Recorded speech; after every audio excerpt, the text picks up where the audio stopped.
Corona के बाद स्वास्थ्य को संपूर्णता में देखा जाने लगा है, टोटलिटी में। जब हम टोटलिटी की बात करते हैं तो प्रिवेंटिव एस्पेक्ट भी आता है और क्यूरेटिव एस्पेक्ट भी आता है।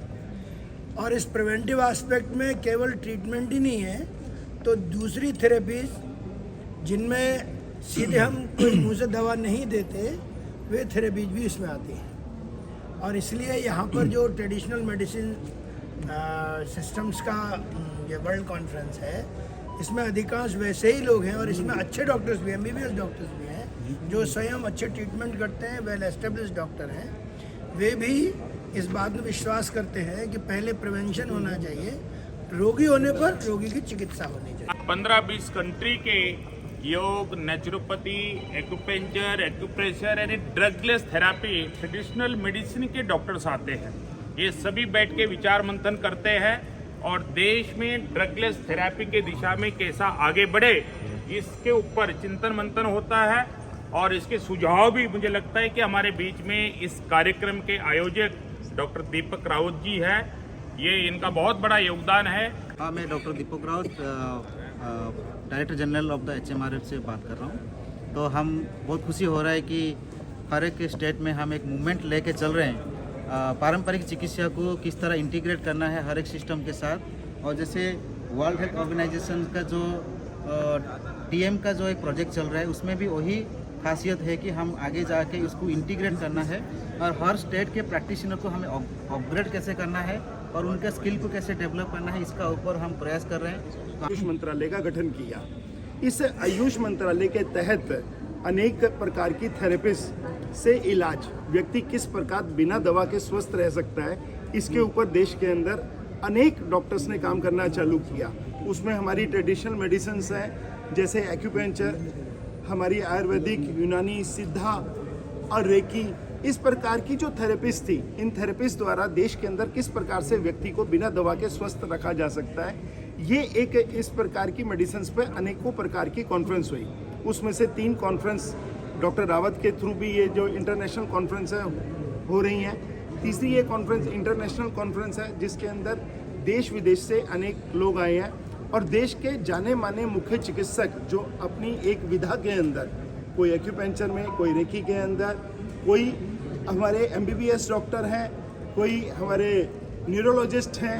कल दवाएं खाते हैं उससे किडनी और लीवर डैमेज हो सकते हैं, बाकी साइड इफेक्ट भी होते हैं। तो ड्रगलेस थेरेपी में साइड इफेक्ट भी नहीं है और सबसे इम्पोर्टेंट, केवल लक्षणों का सिम्टोमेटिक ट्रीटमेंट करने के बजाय इसमें बीमारी की जड़ को ढूंढा जा सकता है और जड़ का इलाज किया जा सकता है, जिसकी वजह से कई बीमारियां जिसको हम इनक्यूरेबल कहते हैं वो क्योर हो सकती है बाद में।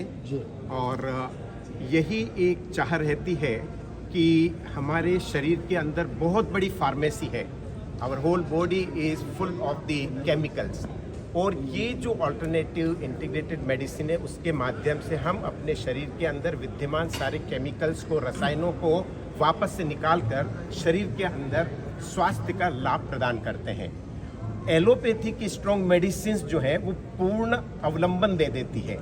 यदि पूर्ण अवलंबन पर हम चले जाएंगे तो फिर हमारे शरीर अपने आप कार्य नहीं कर पाएगा। सारी जो पोस्ट ग्रेजुएशन है मैंने MRCP करी है, member of royal college of physicians from England, लेकिन डॉक्टर सोनिया रावत। लेकिन हम लोग वेलनेस प्रोग्राम्स अपने डिपार्टमेंट में लेकर आ रहे हैं और बहुत ज़्यादा जो है वो इम्पोर्टेंट है कि जैसे अभी डॉक्टर लोहिया सर ने बोला कि हम बीमारी को स्पेसिफिक ट्रीटमेंट दे रहे हैं, क्योंकि जितनी भी एलोपैथिक में है हम सिम्टोमेटिक ट्रीटमेंट दे रहे हैं। अपार्ट फ्रॉम एंटीबायोटिक्स हम एक्चुअली क्योर नहीं कर रहे हैं डिज़ीज़ को, डिज़ीज़ का अंदरूनी जाकर पकड़ना।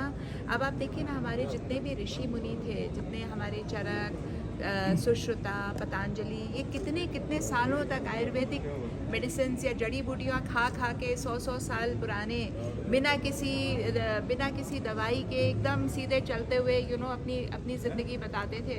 यही सब आयुर्वेदा के कारण, हर्बल मेडिसिन के कारण, मेडिटेशन के कारण, योग के कारण सो ये सब चीज़ें जो हमारे पीएम मोदी जी लेकर आ रहे हैं ये बहुत अच्छा है। हमारी कंट्री में ये सब पहले से ही विद्यमान था लेकिन थोड़ा दबा हुआ था, अब इसको ऊपर लाने की ज़रूरत है। अमेरिका में जो सबसे ज़्यादा इम्पॉर्टेंट जो ट्रीटमेंट चल रहा है वो चाइनीज़ मेडिसिन है, अपार्ट फ्रॉम एलोपैथिक चाइनीज़, और फिर आयुर्वेदा नंबर 2 है। लेकिन हम आयुर्वेदा को विश्व गुरु बना सकते हैं। नमस्कार दोस्तों, आज हमारे बीच आचार्य मनीष जी हैं। सर जी, आप यहाँ पर आए हेल्थ केयर और वेलनेस को लेके, जो गवर्नमेंट भी सक्रिय है इसमें, तो आपका खुद के बहुत बड़े बड़े इंस्टीट्यूट, हॉस्पिटल और बहुत से लैब्स हैं। तो सर जी, जो रूरल एरिया है हमारा, वहाँ तक भी क्या हम पहुँच पाएंगे? पहली बात तो बीमार पड़ना ही क्यों है, अपना ध्यान रखो ना, ताकि बीमार पड़े ही ना हम। अपने ज़्यादा बढ़िया रहेगा। बिल्कुल, ये तो सही बात है, आपने बहुत अच्छी जो कि रूरल तक जाना ही क्यों है। रूरल वाले अगर अपना रूरल सिस्टम रखें तो बीमार नहीं पड़ेंगे। तो कहीं ना कहीं बहुत दिक्कत है लोगों को। हम लोग सब सिखा रहे हैं, यूट्यूब पे, फेसबुक पे हम सब सिखा देते हैं, क्या वो कहीं किसी डॉक्टर के पास जाने की जरूरत नहीं है।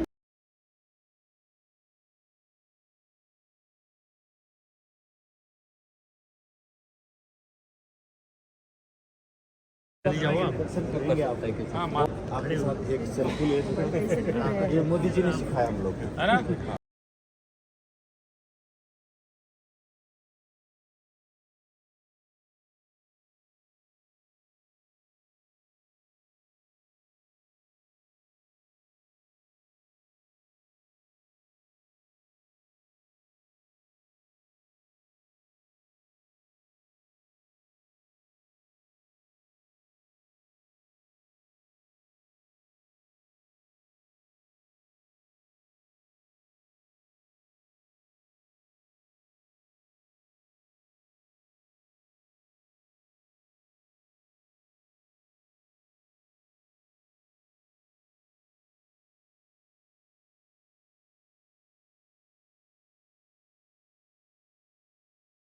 जी, हेल्थ केयर और वेलनेस को लेके बहुत से प्रोग्राम हो रहे हैं, किया है सब, लेकिन जो हमारा रूरल एरिया है वहाँ पर भी कुछ सुविधाएं पूरी तरह से रूरल नहीं एरिया पहुंच- हाँ जी। तो रूरल एरियाज में तो ट्रेडिशनल मेडिसिन सिस्टम पहले से ही है, तो जो है उसी का उपयोग करना चाहिए। लेकिन कुछ मेडिसिनल जागरूकता नहीं है, अवेयरनेस नहीं वो है। आरोग्य भारती में आरोग्य मित्र हैं इसी काम के लिए। तो और सर जी, जो आने वाली पीढ़ी है उनके लिए खान पान के लिए क्या कहना चाहेंगे आप? नहीं, खान पान जो ऋतु अनुसार पैदा होता है उसको लेना चाहिए। प्रकृति के अनुसार दिनचर्या बना के रखें, ऋतु अनुसार भोजन करें, पॉजिटिव रहें और व्यायाम जरूर करें। बहुत बहुत धन्यवाद, थैंक यू वेरी मच। नमस्कार दोस्तों, दीपक जी हमारे साथ में हैं। यहाँ पर अंबेडकर इंटरनेशनल भवन में यहाँ पर इन्होंने 3rd कांग्रेस कॉन्क्लेव जो किया है, इसी तरह से करते रहते हैं सर। तो सर जी, आप यहाँ पर बहुत से गणमान्य व्यक्ति आए थे, बहुत अच्छा, आप कहाँ से कहाँ तक आपका सफर रहा है, तो उन आने वाली जो पीढ़ी है उनके लिए कुछ मैसेज देना चाहेंगे आप? देखिए, ये 15 साल से हम कार्यक्रम कर रहे हैं। अब तक 200 से ऊपर हम प्रोग्राम कर चुके हैं और वो भारत के बस में सारे राज्य में कर रहे हैं। और इंटरनेशनल भी हम जैसे कि श्रीलंका और बांग्लादेश और फिलीपीन, वियतनाम, ये सारे कंट्री में हम लोग कर रहे हैं। तो हमारा मिशन यही है कि सारे जो ट्रेडिशनल मेडिसिन का प्रैक्टिशनर्स है वो तो एक साथ यूनाइट होके इंटीग्रेट सिस्टम बना के वो काम करेंगे, क्योंकि हम जो भी काम कर रहे हैं वो जनता के लिए है। तो अभी कोरोना काल में जैसे सिचुएशन आया तो हमें एक ये मैसेज मिला कि अभी समय आ चुका है। इवन ये WHO ने भी बताया कि अभी किसी को बोलते हैं कि मेरा साइंस बहुत बड़ा है, तो ये सारे प्रैक्टिशनर अपने अंदर जो एक ईगो रहता है उसको हटा के अगर हम सब लोग मिलकर काम करेंगे, क्योंकि हर विज्ञान में कहीं ना कहीं एक महत्व है। कोई विज्ञान को बोल नहीं सकता है कि वो काम नहीं करता है, वो गलत है। तो हम सारे विज्ञान को सम्मान देना चाहिए, सारे प्रैक्टिशनर को भी सम्मानित करना चाहिए। जिन लोग अच्छा काम कर रहे हैं देश में उनको भी एनकरेज करना चाहिए।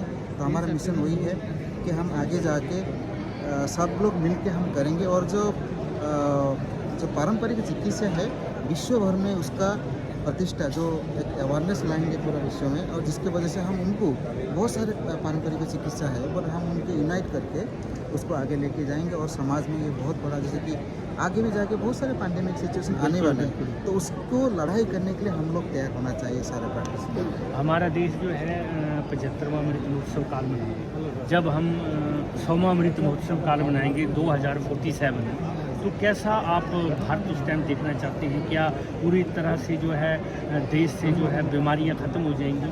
पर्यावरण को लेकर भी समस्या है, उसके बाद जो है बहुत सी ऐसी समस्या हैं, तो लेकिन हम स्वास्थ्य को लेकर चलते हैं, तो क्या आप कहना चाहेंगे आने वाले 25 वर्षों में कितनी प्रोग्रेस हो जाएगी? देखिए, बीमार को कोई ख़त्म कर नहीं पाएगा। जहाँ इंसान है, इंसान गलती करता है, क्योंकि बीमार इंसान को होता है इसलिए कि इंसान गलती करता है, तो हम इंसान का गलती को रोक नहीं पाएंगे।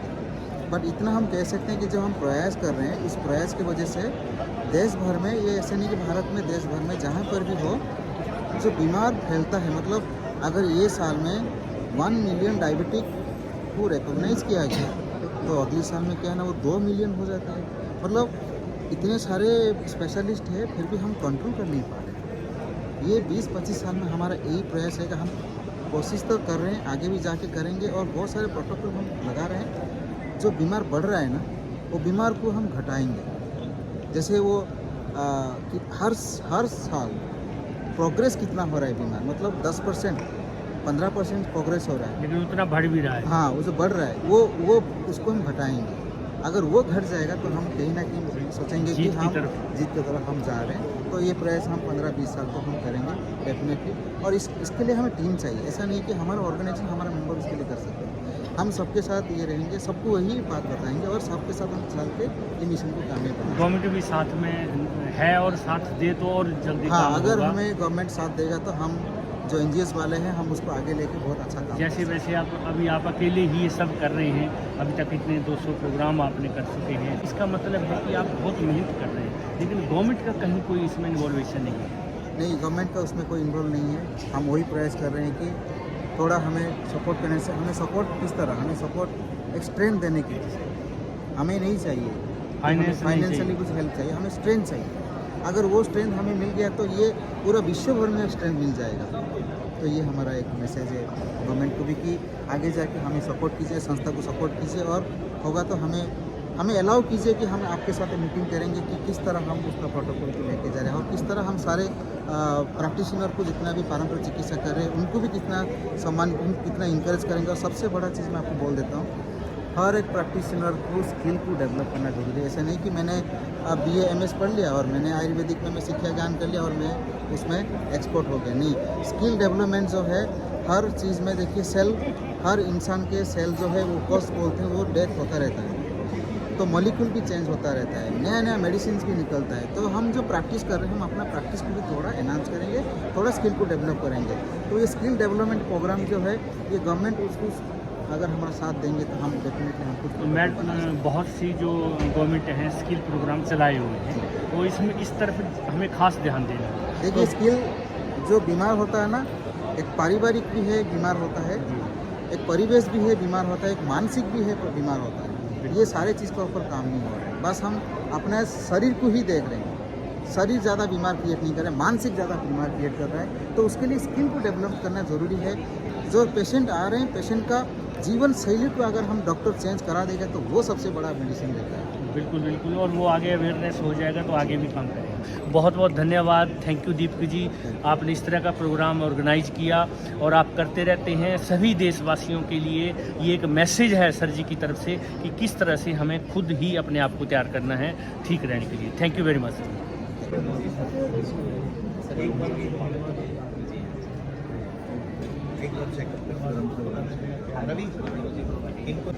नमस्कार दोस्तों, हमारे बीच रॉय चौधरी जी हैं।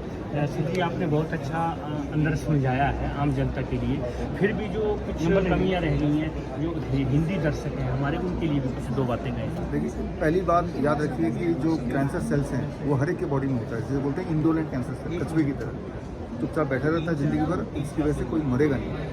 लेकिन अगर वही इंसान जैसे मैं हूँ, 40 साल से ऊपर मेरी उम्र हो गई, आज कल 50 साल हो जाऊँगा, तो अगर मैं डायग्नोस्टिक में जाऊँगा थायराइड का तो 100% चांस है कैंसर निकलेगा। प्रोस्टेट में जाऊँगा तो 70% चांस है कैंसर निकलेगा। तो डोंट गो फॉर डायग्नोस्टिक, ये है पहली बात। दूसरी बात ये है कि अगर आपको कोई पेन है, डिस्कम्फर्ट है, ब्लड हीमोग्लोबिन कम हो रहा है आपका, और कोई तीव्र ग्रोथ है, तो और आपको लगता है कैंसर है, तो बस 2 नियम करने हैं आपको। पहला नियम है कि आपने खाने का टाइम रखे 10 AM to 6 PM, 10 बजे से पहले कुछ नहीं खाना, शाम को 6 बजे के बाद नहीं खाना। और खाना क्या है इस दौरान, DIP डाइट, वो आप ढूंढ लीजिए गूगल से। मेरा बनाया हुआ डाइट जो आज से मैंने 10 साल पहले बोला था, वो ये 2 चीज़ करेंगे, 1 हफ्ता लगातार करेंगे तो आपको 1 हफ्ते में ही पता चल जाएगा कि सिम्टम आपके रिलीफ हो रहा है। लेकिन 1 हफ्ता नहीं करना, कम से कम 3-4 महीने लगातार करना। That is how you can really get relief, you can come out of the cancer if it all it is there. Thank you very much, बहुत बहुत धन्यवाद, थैंक यू। तो विकास साहा जी, आप यहाँ पर आए हैं, जो यहाँ पर डॉक्टरों का कॉन्क्लेव चल रहा है, तो इसलिए आपको यहाँ बुलाया गया है और कैसा आप यहाँ पर फील कर रहे हैं? जो हमारा मेन मोटिव था यहाँ पर आने का, हमने जो कोविड टाइम के अंदर लोगों को राशन डिस्ट्रीब्यूट किया था, ट्रांसजेंडर कम्युनिटी को सपोर्ट किया था, उसके रिगार्डिंग हमको यहाँ पर ट्रॉफी के लिए बुलाया है। अच्छी बात है कि आपने जो कोविड टाइम जो है आम जनता का बहुत सहयोग किया। अच्छी बात है कि आप ट्रांसजेंडर होते हुए भी इस तरह से आप काम कर रहे हैं। ये हमें बेसिक फाउंडेशन को रिप्रेजेंट किया था कोविड टाइम के अंदर। जितने भी हमारी सोसाइटी कम्युनिटी के लोग हैं, हमने उनको राशन डिस्ट्रीब्यूट किया, उनको फाइनेंशियल प्रॉब्लम थी वो ठीक की उनके साथ, और ड्राई राशन दिया, विद बना हुआ राशन भी हमने उनको दिया।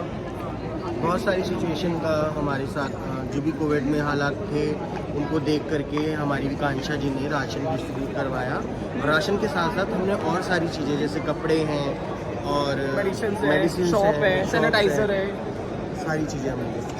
यहाँ तक कि मुझे मनोज तिवारी ने भी मेरे को अवार्ड दिया था लास्ट टाइम। बहुत बढ़िया है। यहाँ भी आपको लग रहा है सम्मान करने के लिए आपको बुलाया गया है। बहुत अच्छी बात है किस तरह से आप कार्य कर रहे हैं। तो नमस्कार दोस्तों, हमारे बीच आज 3rd वर्ल्ड कांग्रेस में यहाँ पर बहुत से डॉक्टर यहाँ आए हैं जिन्होंने अपना बहुत अच्छा काम किया, उनको सम्मान भी दिया जाएगा। तो सर जी हमारे साथ में। सर जी क्या कहना चाहेंगे कि इस तरह के हेल्थ केयर और वेलनेस को लेके?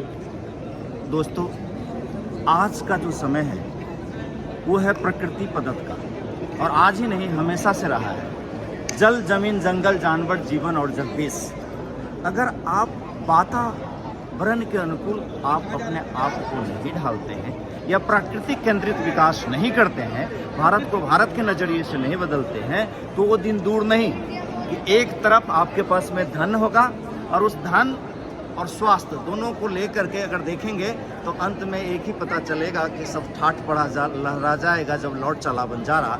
अगर स्वस्थ शरीर है, आपने सुना होगा कई बार कहते हैं ना, अरे शरीर तो मिट्टी का पुतला है। हाँ, लेकिन मिट्टी का पुतला तब तो है, लेकिन मिट्टी का पुतला ही नहीं है, क्योंकि इसमें आत्मा भी विराजमान करती है। तो स्वस्थ रखना है अपने शरीर को, तो प्रकृति के साथ प्राकृतिक केंद्रित विकास होना बहुत ज़रूरी है, और वो तभी संभव हो सकता है जो अल्टरनेट मेडिसिन है। यानी कि मेडिसिन, स्वस्थ रहना नेचुरल है और स्वस्थ रहना अननेचुरल है। तो नेचुरल अगर आप स्वस्थ रहना चाहते हैं तो प्रकृति से जुड़िए, ऑटोमेटिकली आपको हील और फील करता जाएगा और सुखद का एहसास करेंगे, और आपकी इम्यूनिटी सिस्टम बहुत बढ़िया रहेगा। बाकी हमारे डॉक्टर जी आप भी कुछ कहेंगे? Thank you. हाँ, आप बताएंगे, हमारे सुनील भाई बताएंगे। सुनील जी आप भी कुछ कहें? जी देखिए, अभी संतोष जी ने जो बताया है इसको जहाँ भी आप देखेंगे वो सब जगह अप्लाई होता है। एक्चुअली क्या है कि भगवान ने हमें जो बॉडी दी है वो 5 एलिमेंट को मिला के दी है, और 3 आपकी एनर्जी होती है। तो आप इन 8 को बैलेंस कर लीजिए, आपको कोई तकलीफ नहीं आ सकती। और सपोज आपको कुछ आ जाता है तो उसके लिए केवल एक ही सिस्टम है। सबसे पहले बॉडी को डिटॉक्स कीजिए, सेकंड आप अपनी ब्लड सप्लाई को बढ़ाइए, और तीसरा मेटाबॉलिज्म को ठीक कर लीजिए। दुनिया की कोई भी तकलीफ बिना दवाई के ठीक हो सकती है, और यही आज इस जो मीटिंग है इसका मूल उद्देश्य वही है कि होलिस्टिक हेल्थ, यानी कि आपकी होल हेल्थ। लेकिन जिनको कैंसर पता चल चुका है, उनका इलाज चल रहा है, डायबिटीज़ के लिए लोगों का इलाज चल रहा है, क्या वो भी ठीक हो सकते हैं? देखिए, ऐसी दुनिया में तो तकलीफ बनी ही नहीं जिसको इलाज ना किया जा सके। बशर्ते आपको उसका इलाज पता हो, उसका समाधान पता हो। आपको देखिए, कोई भी दुनिया में तकलीफ आती है, उसका मूल कारण है बॉडी में गंदगी का इकट्ठा हो जाना। तो सबसे पहले आप उसको निकालिए। तो जैसे आप उसको निकाल दें 50% आप ठीक हो जाते हैं। सेकंड आपकी ब्लड सप्लाई, उस ऑर्गन में सपोज आपकी ब्लड सप्लाई कंप्लीट हो जाती है तो 75% आप ठीक है।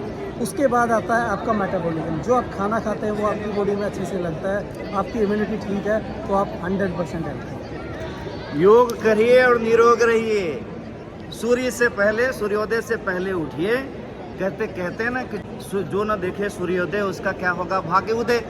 तो आप सूर्योदय के देखिए और सूर्य नमस्कार कहिए। आज का जीवन दिया है और बाकी धीरे धीरे आगे बढ़ते रहिए।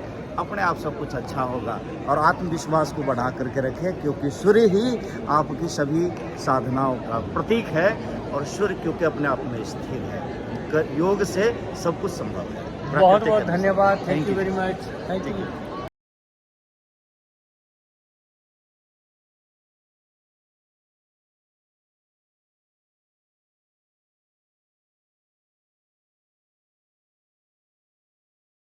भोगवादी विचारधारा के व्यक्ति हैं, जिनको अपने इंद्रियां बस में नहीं है, जो अपने वेरे की रक्षा नहीं कर सकते, उन लोगों का मानसिक संतुलन नहीं है, डिप्रेशन, एंजाइटी, स्ट्रेस, इंसोमेनिया के शिकार हैं। एक समय ऐसा आ जाता है कि आदमी सिर्फ अपने स्वार्थ के लिए जीना स्टार्ट करता है। So people are sitting in our doctors' practices in Austrian Europe, having an own meditation room, being there, having the normal treatment of medicine, but also this spiritual healing. So we can combine both. So we can combine this energy healing and the normal healing. And the calligraphy is a very powerful way to connect with the source, with these highest energies, to heal all blockages we have. So people starting to get healthier faster, getting happier faster.